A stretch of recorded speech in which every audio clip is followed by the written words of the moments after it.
Awesome. Hello, everyone. Welcome to today's panel, Final Girls, a conversation with women and horror. I am just Safavimehr, the associate publisher for Fangoria magazine, and I'm honored today to be joined by some very amazing women.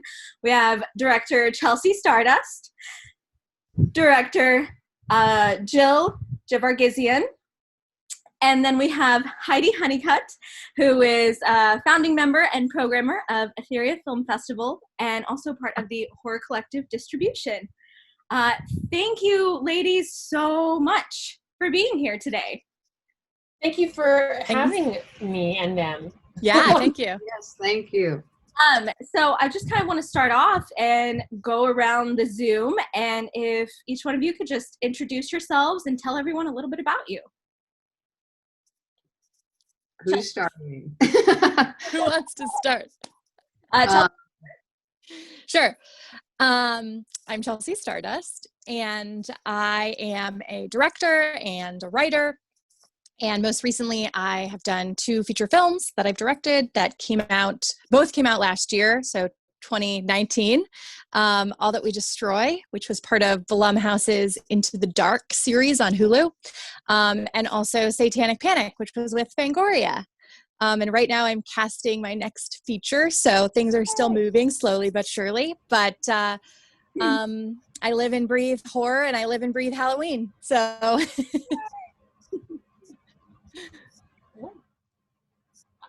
I'll start my thing. I'm Heidi Hunnicutt, and I am a film programmer, and now I'm a film distributor with the Horror Collective, which is a fairly new genre film distribution label founded by Shikhed Berenson, who was also the co-founder of Epic. And I acquire feature and short horror content for the company. I also program the Etheria Film Festival, which is a showcase of new content, genre content, horror, sci-fi, fantasy, action, thriller, directed by women. And I was actually lucky enough to have Jill's short version of The Stylist in my 2016 Etheria, and we knew it was amazing then, and we're so happy to see it as a feature now. And it actually won audience and jury award. That's how good it was. I got my jury award back here. Yep. Shut it off somewhere on that shelf. I'm Jill Govargasion, sometimes known as Jill 6. I'm a director, producer, sometimes writer, and also kind of a programmer, but that's been on hold since COVID hit the world. This short that Heidi brought up, The Stylist, we adapted into a feature film, and it just made its world premiere at Fantastic Fest and played at Sitges, and we're kind of going on to more festivals, and it's a very exciting time. Been trying to make this movie for a few years. Awesome. Thank you, ladies. So to get us started, I wanted to talk about my personal favorite holiday, which is Halloween. I feel like we kind of all feel the same way. This panel is part of Panic Fest Trick and Treats, so we've got to discuss it. I know personally I start decorating in August. Well, at least the outside of my house. The inside of my house is kind of decorated year round. Yeah. This is the time to buy my actual home decor. So I want to know what gets you ladies in the spirit, and I know that Halloween looks a lot different this year, so what are you doing to celebrate? Yeah, that's great. Oh, sorry. That's a great question. Yeah. So for me, this year we decided to, my fiance and I decided to decorate early. Usually we'll do it the last week of September, but we want Halloween. I mean, I live a Halloween 365 lifestyle. So, but for this holiday in particular, we're let's decorate right around Labor Day because we want 2 months of Halloween. So we decorated our entire apartment. It's totally decked out. But I think what gets me sort of excited is when you start going, there's the certain stores, that get Halloween decorations. And so being able to visit those places, we'll kind of look on Instagram and see who has decorations up, whether it's Michael's or Target or the smaller mom and pop shops. And then we'll go visit. Obviously this year we had to do it masked, but going and visiting those places and figuring out what we want to add to our collection. And then, I watch a horror movie every month or every day this month, which, I watch horror movies all the time, but I like specifically schedule out the ones I want to watch because there's so much content that I kind of have to make a list. I know that's so OCD, but it helps me decide like, okay, this week we're doing witches. So Sean and I are watching witch movies all this week. So we kind of like have done it. Sometimes we do chronological, it all depends, but that's like one of the things we do to celebrate. And like you said, things are very different this year. So, it's the outdoor haunted attractions and things like that we could do safely. And then eating every candy, confection, pumpkin spice, everything all the time. So it's like just constantly consuming food. And I feel like that goes until like January. Yeah. I feel like it's always been fair because people who are super into Christmas start like in the beginning of November. Yeah. So September is fair game no matter what. But somebody said on Twitter this year that it should start on August 18th as a Texas Chainsaw thing. And I'm like, I can get behind that too. Totally. I've been doing the movie every night too, which feels silly because we watch horror movies all the time, but there's something about watching like I tend to do the classics I've seen a gazillion times already at this time of year. It's just something about it. And I've decorated, but I like to say there's a difference between my like horror decorations, which are year round, and then the Halloween decorations that I pull out at this time. Totally. I get it. I think we all get it. Yeah. Yeah, definitely. Because I'm the same way. Like, there's the horror posters and the this and the that, and there's that weird skeleton thing that I have over there. But Halloween to me is pumpkins and graves and like tacky gravestones. So like I love my horror like dark.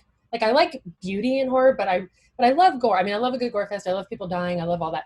But for some reason with Halloween, I love it more arty and like I love sparkly pumpkins and pretty weird Argento lighting and like that kind of almost more lighthearted than I like my horror. Like I like it really like almost with a magical tinge, with like the witch, with the magical symbols on her dress. Like to me that's more Halloween-y than like like a scary mask, because I feel like I don't know, it's just there's that aspect of it, and I love that, and I love cheap decorations that I can make at home. I don't know if anybody here has ever been financially challenged, but I have at some points in my life. And one thing that I love pumpkins, but I hate how expensive they are. All of a sudden at Halloween, there's like a pumpkin and it's like $12 and you're like, that's awful. So I love carving watermelons, cantaloupes, pineapples. Like I love, you can do it with any kind of gourd really. Like I love that. And I love having like different little types of gourds. And I'm like, screw you, Ralph's. Like, look, I got my jack-o'-lantern made out of a watermelon. And I love making those ghosts that are basically a cotton ball and then a piece of Kleenex over it. And then you tie a little twisty around its head and you draw 2 dots and you put it and you do like 20 of them and you put them on a string of ghosts. I love that. I just love cheap, homemade Halloween stuff. I think it's so cute and fun. Especially when it looks like kids made it. I love that. And 'tis the season to get crafty, right? So there's a Dollar Tree that's pretty close to me, and they have these little hanging ghost guys that look like the mask from Halloween 3 Season of the Witch. And so I know, and they were like $1 each. And so I bought a whole bunch of those and I've got them hanging all in the front of my porch. Oh, that's awesome. I love that. Other people's Halloween decorations. Like that's something I've been doing this year because I'm so sad. In Los Angeles, there's no trick-or-treating this year, which is awful. So I have a young niece and nephew, and that's incredibly disappointing. But to me too, because I love seeing the kids' costumes and I love going with them and I love watching it happen. And this year that's just not going to happen in LA. So people I've noticed have gotten really crazy with their yard decorations, I think to make up for it. And I love just walking around my neighborhood at night and people light up and it's really cool. People have done like some amazing fun things with just their normal little front yard. And it's very festive and I'm happy to see that. Does neighbors need the 12-foot tall Home Depot skeletons. Yeah, some people have that. Oh my God, I'm terrified of werewolves, right? And there's this one house, and it's the best house, like in the, 4-mile square area every year for every holiday. And they have this terrifying thing that must have cost thousands of dollars. It's a werewolf, and it's motion activated, and you walk by and it like lights up, and it's like something out of The Howling. And it's, and I know, and I'll walk by it like in the daytime, and I'll be like, oh my God, I'm so, like, that little thing in my amygdala that's like, run, you're about to be eaten. Like, it just always, and I feel like an idiot, but I can't help it. It's just the most terrifying thing. It's great. Love it. Okay, so I have to ask this. What's your favorite scary movie?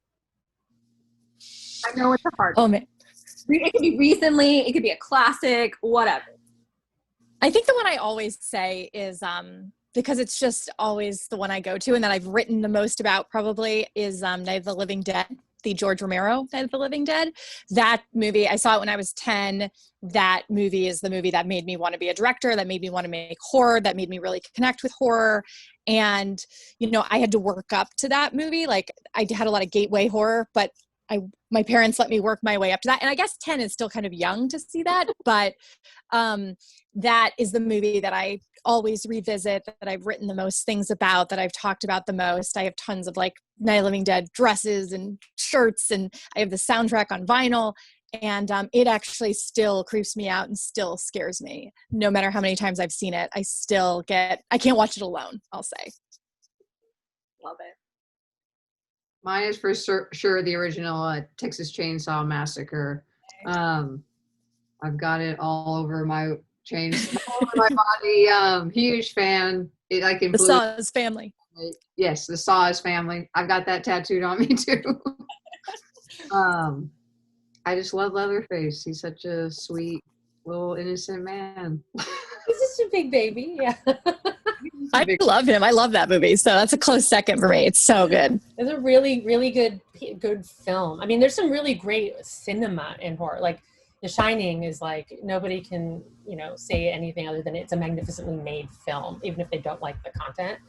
I have a couple, I feel like I know so many horror films, and I like so many of them that, what I would, if you were like, what's your favorite movie? And it was like, well, am I showing it to somebody else who's never seen it before? Or is it just me watching it alone in a room? Like, there's different answers. But I think for me, again, it's one of those films like with Chelsea and Jill that resonated with them as a child. And that for me is Peter Jackson's Dead Alive. So that was one of the first horror films that I saw that was like on my own initiative, like with my friends. Like, it wasn't like it was on TV and I was accidentally watching it and whatever. And I don't remember if it was in a theater or not. It might have just been on a VHS. But anyway, I just remember being so taken with that film. And so like, wow, because all the horror I'd seen before that was, much more somber in nature. It really was one of the first like true horror comedies with excessive gore that I'd ever seen. And I just completely fell in love with it. So there's something I have to watch by myself. It's that or The Howling, because I'm terrified of werewolves. That movie, I swear to God, I saw that for the first time. I must have been like 5. And I still can't walk by that werewolf in that yard. Like, it really terrified me. The first 2 Halloween films also terrified me, like nightmares. Like, I probably shouldn't have been watching it. Really bad dreams, not good, like some trauma. So those are my sort of go-to when I want to be scared or when I want to really, really dig into something that's juicy and funny. So you've all kind of already touched on this a little bit, but I'd love to go a little bit deeper, talking about your favorite scary movies. What really got you into horror and decided that was the way you were going to go and that was the industry you were in? And who are your influences? Yeah, I think in terms of, I love talking about gateway horror. So I think what got me into horror actually started in literature. So when I was younger, reading Scary Stories to Tell in the Dark and Bunnicula and Goosebumps. Bunnicula. Yeah. So Bunnicula is so underrated.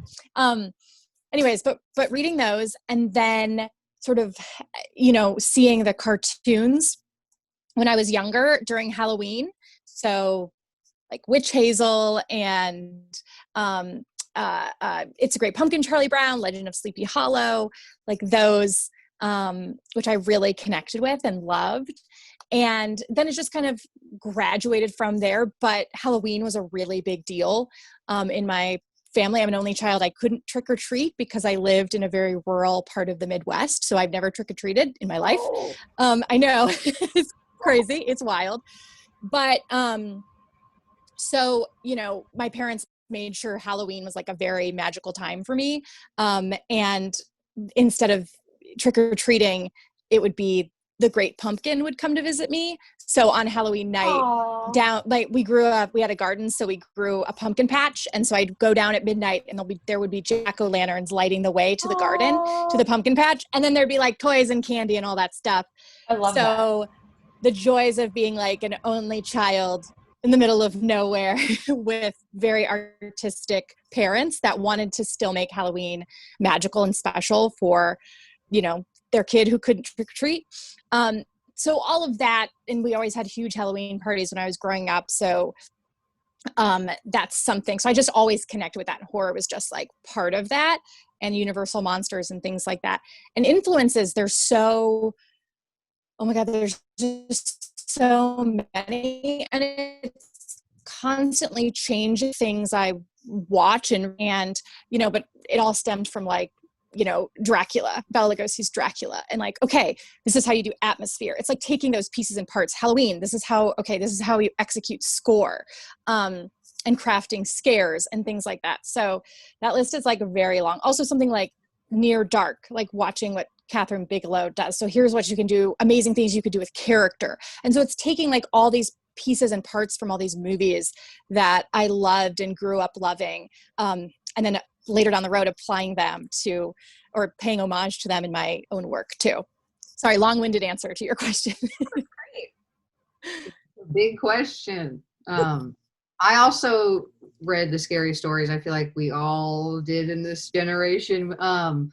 They were, I don't know if they're still in libraries, because I definitely know we would like try to find the copy at the school library, and it felt like this dangerous thing we were which is such a disturbing, the images are so disturbing. I love them, but as like a 6-year-old, I don't know what the hell I was thinking. But I always loved just the feeling of being scared. Like when I played with my friends in the neighborhood, I wanted to like explore the woods, go into the sewer, like, because it was scary. But I was also like a big, like scaredy cat. I needed other people to go do it with me and like put them in front of the line. Like I wanted to do it, but I was not like leading the train. I feel like then I discovered like Are You Afraid of the Dark on Nickelodeon. Yeah, Probably that was awesome. I saw a horror movie. But I connected to horror in the same way that I even kind of more disturbing. Younger than that, I loved sad movies. When I discovered like a movie could make me cry, I was like obsessed with it. And then scary movies, I was like, oh, it can make you feel like this. So like movies that can powerfully affect you, whether it's like sad or scary. I feel the same way. Yeah. So it's a lot of, as far as influence, I have a lot of influence that's not horror. That's more like Baz Luhrmann's Romeo and Juliet came out when I was like 12, and that movie changed my life. And like I saw it 10 times in the theater, and I try to put tragedy into my horror. It's weird because I have a very positive outlook and hopeful on life, but I love these tragic stories. I don't.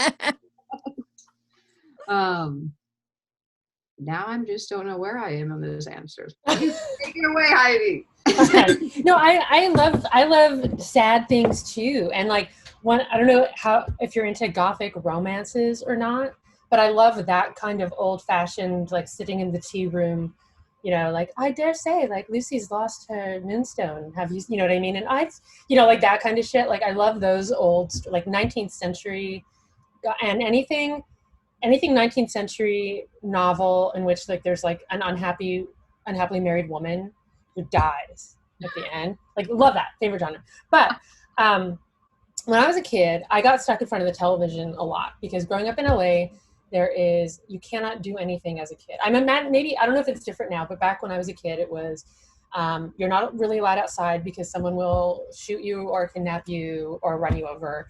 So you sit at home and you play your Nintendo and you watch television, unless your parents drive you somewhere specific to do a specific thing.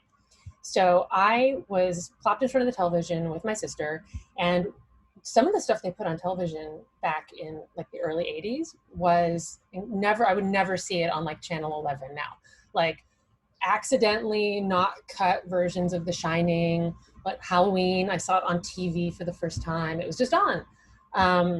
And like I said, there were some censorship things where, yeah, if you watch The Breakfast Club, like all of a sudden he'd be like, eat my socks. But if there was like a nude scene, like they would leave that in. It was very weird, like what they would censor and what they wouldn't. So I saw a lot of shockingly violent things on television. And then when I was very young, probably about 5 maybe, or that's when Elvira came on TV in LA. So she was like a staple Saturday night event.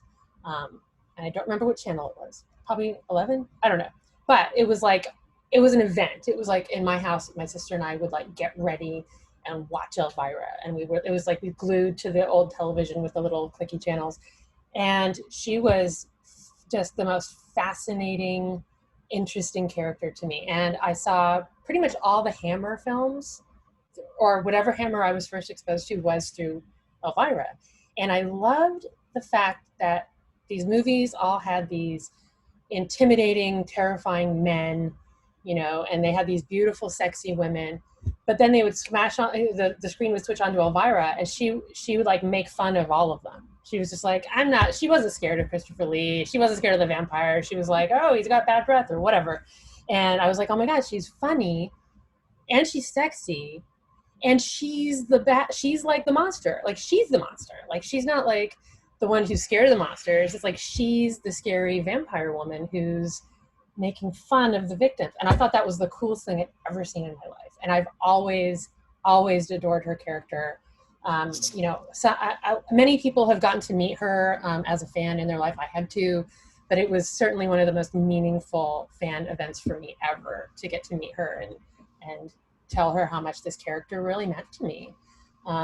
It's a really, really fun, powerful, interesting character. And I'm sorry, this is a long-winded answer, but as I've gotten older and like studied film, you know, more as like a journalist and a critic and stuff like that, when I look at her characters, like people say, yeah, you know, she stole a vampira, and some of her look is certainly a parody of that, but really, she is Mae West. She's Mae West if Mae West died and came back from the dead in a long black dress and was voluptuous and sexy and had a bunch of jokes. Like I really see so much of her character formed out of Mae West, and I think that's super interesting connection. And basically I love funny women and I think she's hilarious and it was awesome. And I became a big weirdo because of her.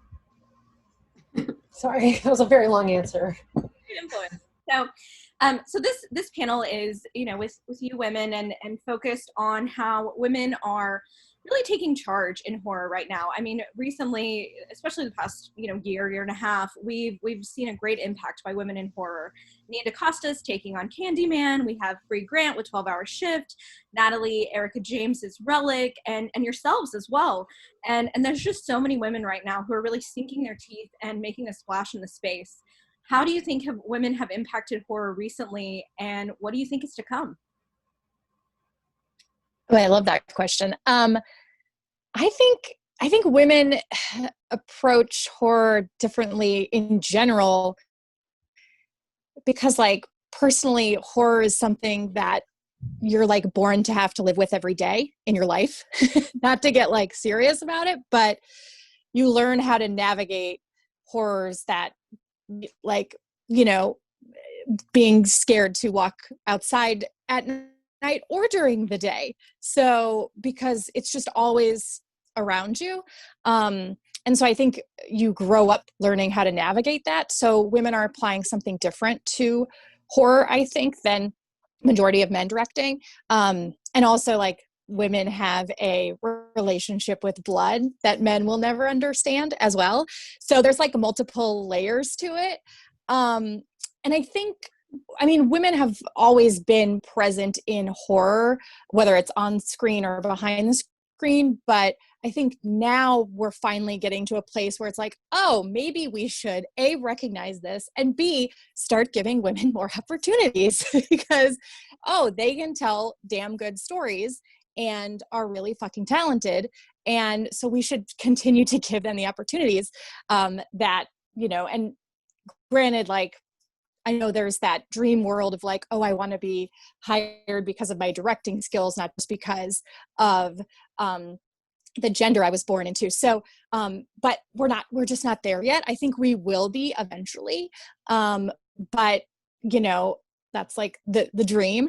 But I'm really excited to see, like, I can't wait to see Candyman. I'm so excited to see like what's to come. And definitely, like you were saying, Jess, in like the last couple of years, we've definitely seen more. And those opportunities are finally being presented to us more so.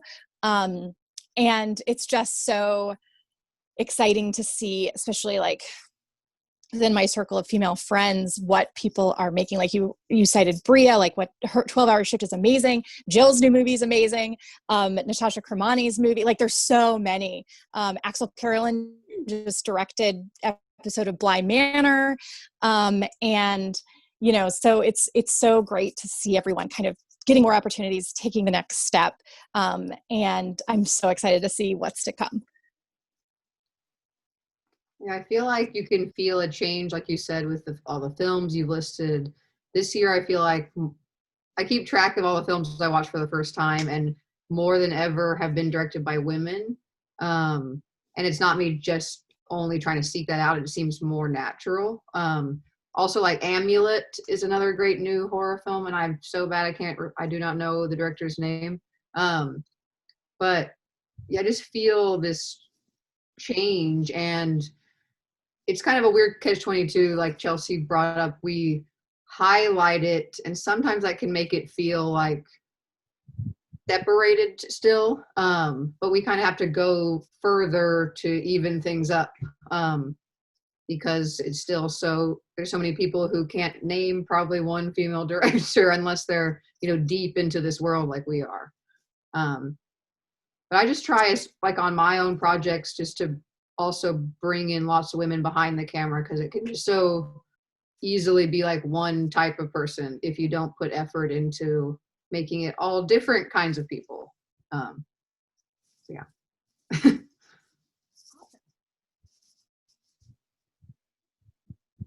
Oh, Heidi, I think we lost your sound. Can you hear me now? Yes. Okay. So I've been watching this ongoing trend for probably like 15 years, honestly. From when I first started looking at what are women in horror doing, who's making films, to now. I mean, it's a huge difference than it was, say, in 2005. Like there were, most diehard horror fans could count on one hand the number of women directors that they could name, and it was Mary Lambert, Catherine Bigelow, and then people, maybe Mary Harriet. People would start having trouble after that. And there were no women directors ever at conventions. You couldn't get their autographs. It just wasn't a thing. And it wasn't like people were like, well, I hate women. Why would I want to do that? It was more just like nobody had thought of it. It was very strange. And then as time has gone on, and especially these past 5 years, things have really drastically changed to where there are more women directors making horror than, ever, to the point where I can't keep track of them. Like you were just saying Amulet, and I'm like, God, why don't I know her name? I know I read it. And I'm like, wow, because you read like about 30 new films this year that were made by women in horror that you've been trying to follow, and you're losing track because there's too many. And that's a good thing. I think what mainly is the cause of this change, because I think about this a lot, is people in positions to hire people they've worked with before, that they trust and know well, and who are their friends. And that's not a bad thing. Like if you're going to make a film and you have 6 weeks to plan and pick your team, you're going to, like Chelsea, you're going to be like, who have I worked with as a DP that I like? Jill, you're going to start thinking about like what editor do you prefer? And in the past, those people were all men, because men were friends with men, and they hired people they knew, which were men. And I don't think there was and that's why you would hear, and especially a lot of people, I think over 50, let's say now in the film industry, still kind of have that mentality where they're like, well, I wanted to hire a woman, but I just didn't know any. I mean, they genuinely didn't know any. But people that we know, there are people making decisions in horror now, big decisions, people that are in development and in production, and directors that are men who I've seen go from nothing to beginning of their career to where they are now, and now they're in a position to make those choices. And those people are hiring women because they've grown up with us, they've seen our work develop alongside them, they're our friends, and so you now have people that are like, oh yeah, I worked with Chelsea on blank. Why don't we send her this and see if she wants to do it? I like her the way she did the blank. Like it's no longer, it's very normalized now, and it's no longer even a, you know, I'm sure in some cases there's still a, oh, we need to pack more women into this, you know, let's get some more. But I think usually it's like, oh, here's my list of people I want to work with, and some of them are women and some of them are men. And I think it's becoming so much more normalized now and that's really what we want. That's the goal. We don't want to have women stand out because they're women. We want women to stand out because they're good filmmakers. And if we can get to a point where we're all sort of on, you know, in this pool together, then the people with real talent will always rise to the top, whether they're women or men. And I think that is where we're headed. I totally see it going there. And I'm super excited about it because who doesn't love new, good horror being made by new people with new perspectives? Yeah, that's awesome. And to kind of piggyback onto what you were saying, how can we just in the industry in general get more women into that conversation? Like what can we do to really encourage and bring women into that fold? I mean, I think doing, you know, what Fangoria is doing too. It's making sure people know about these movies, like making sure you support them. You know, social media is my relationship with social media. Like I have one social media now, like I don't do a Facebook or Twitter anymore, but making a point to mention these movies, talk about these movies, say, hey, this is out now, you know, seek it out. So I think a lot of it is word of mouth and, you know, like Fangoria is covering stuff, mentioning movies, the smaller movies, the larger movies.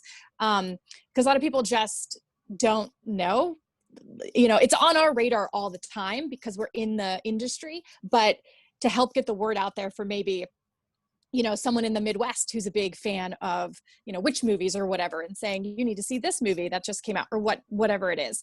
But I think it's to support each other and spread the word is what I would say. And you know, when you're talking to friends, you're like, oh, did you see this? Because we do this all the time. Oh, you need to check this out. Oh, I know you liked that movie. You would probably love this too.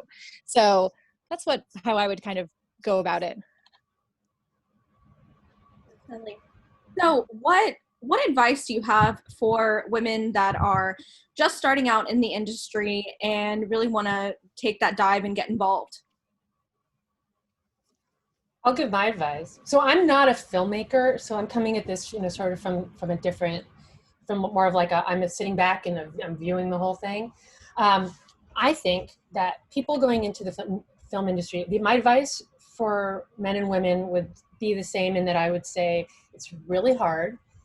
Everybody wants to do it. Not everybody will end up doing it. Not everybody can do it. So there will be disappointments along the way, and you might be one of those people who gets disappointed, and that's a big risk. But if you are one of the people that has the talent and the fortitude and you're willing to stick it out, then you might be one of those people who gets to make movies for a living. And it's an amazing, beautiful thing. And that's why everybody wants it, because it's so fun and so rare and so beautiful. For women, I would say, especially for young women, don't fall into that catty sort of bringing other women down thing that I think women are often culturally encouraged to do, because we've been taught that there are only a few spaces and we're competing for them, which isn't true. We're competing with the men, they're competing with each other, we're all competing. But women have been encouraged to think of each other as competition. If you support one another, if you are a good person and you work hard and you help someone else, then they will remember that and good things will come your way.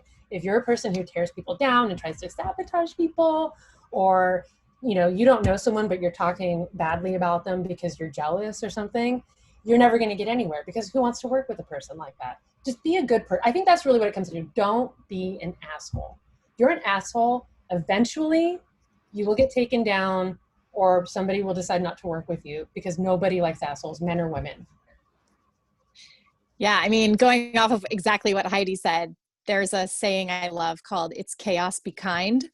That I think like Patton Oswalt or someone said, but it's so true. I think you just get so much further. I mean, don't put up with any shit, but kindness is so important.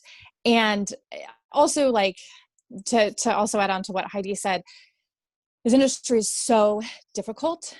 And I think, like, if this is like, I wanted to direct with every inch of my body and soul. So that is what I pursued, and I never stopped. I never gave up. I never gave myself a second option or an out.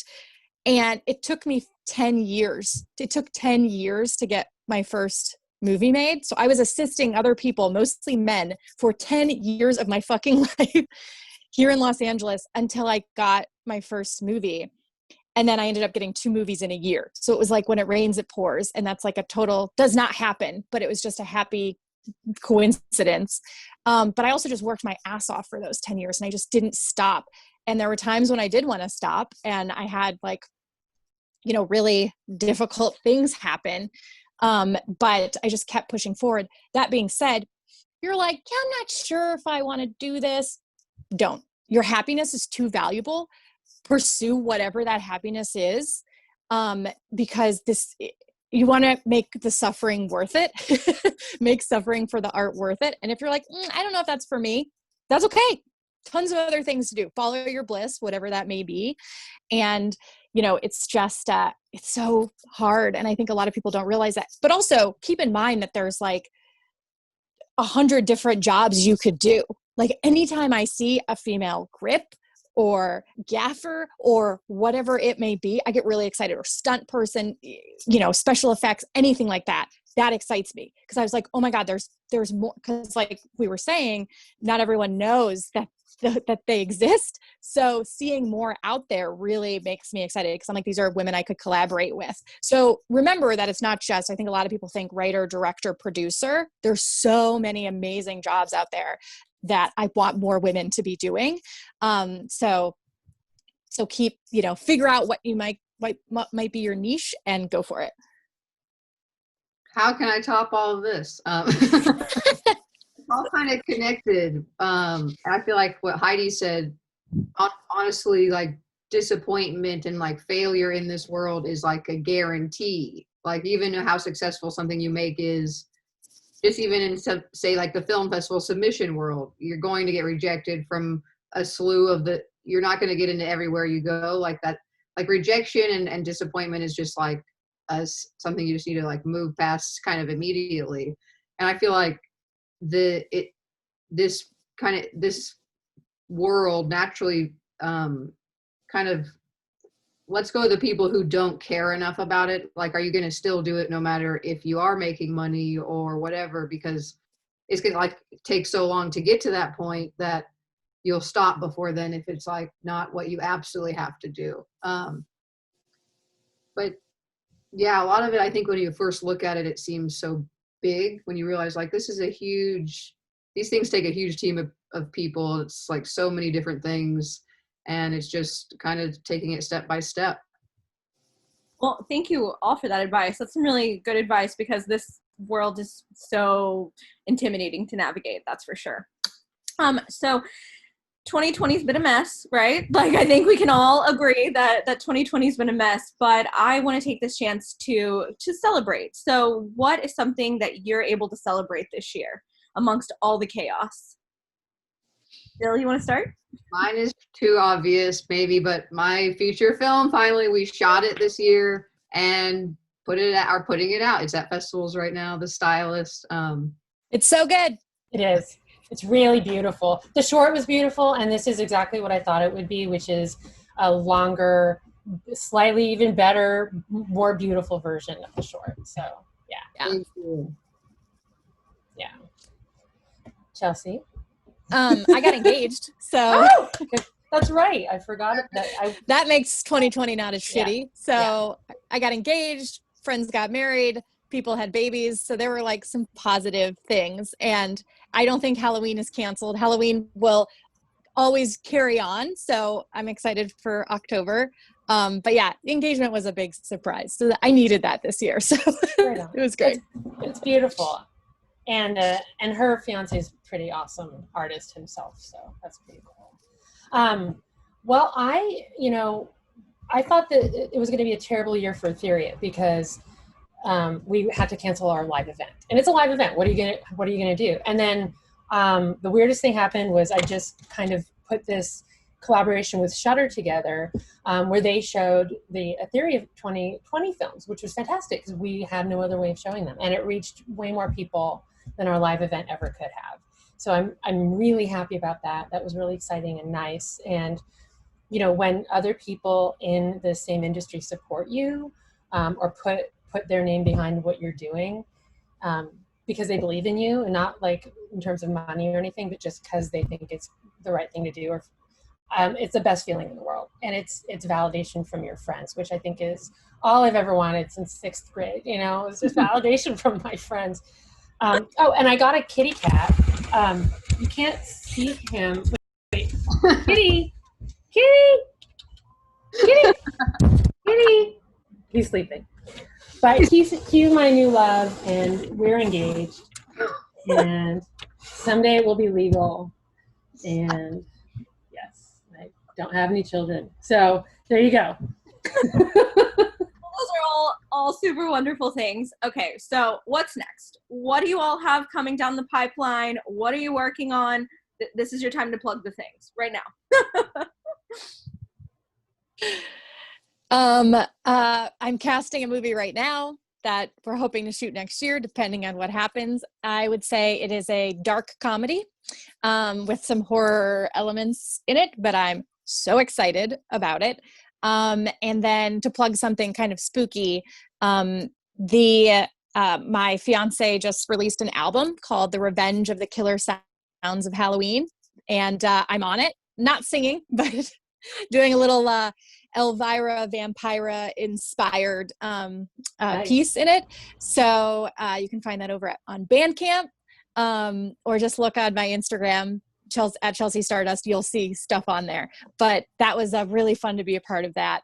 And I know we're going to do another one next year and hopefully get it on vinyl at some point. But that's what's writing some stuff, enjoying the Halloween season. That's it for me. Nice. All I can talk about is the same damn movie, The Stylist. We're still playing festivals, and hopefully we'll have our distribution news soon. And then I'm working on another project, another feature with Matt Black and Lawrence Vanicelli, who wrote Porno for Fangoria. It's like a straight horror supernatural film I'm pretty excited about. And I'm trying to write something else. Yay! Right on. I'm with the Horror Collective as an acquisitions person, so I'm on the constant lookout for features to release, and so we have some great things lined up for next year that I can't talk about yet. But I'm really excited. So honestly, that's probably one of the best things that happened to me this year too. I forgot to say that. Being able to watch and then decide that you want to show other people a film is pretty much just the dream job. It's like film programming. It's what I love. I saw this. It was really good. Do you want to see it? That's the job, right? Love it.